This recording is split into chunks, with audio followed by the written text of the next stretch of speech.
ইঞ্জিনের সবচেয়ে গুরুত্বপূর্ণ ফিল্টারগুলোর মধ্যে হচ্ছে অয়েল ফিল্টার এবং ফুয়েল ওয়াটার সেপারেটর ফিল্টার। এর মধ্যে অয়েল ফিল্টারের যে কাজটা হচ্ছে যে ইঞ্জিন অয়েলের যে মেটালগুলো, ক্ষুদ্র মেটালগুলো প্রক্রিয়াকরণ করে ইঞ্জিনে আদার সাইডে পৌঁছে দেওয়া হচ্ছে অয়েল ফিল্টারের কাজ।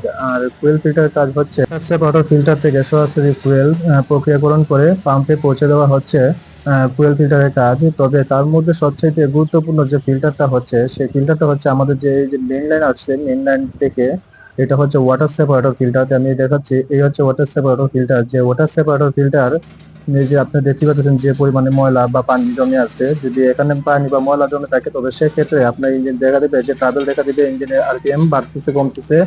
আর এমনকি যে কোনো কারণবশত যদি এখান থেকে ময়লা আপনার ফুয়েল পাম্পে চলে যায় তাহলে সেক্ষেত্রে কিন্তু আপনার ইঞ্জিনে ট্রাবেল দেখা দিবে।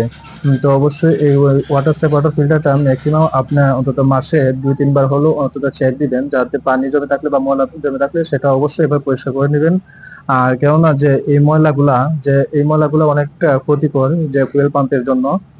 তো এই ময়লাগুলো সবসময় পরিষ্কার করে নেবেন। আর অবশ্যই এরকম ভিডিও পেতে আমার পেজটা ফলো দিয়ে সাথে থাকবেন। ধন্যবাদ।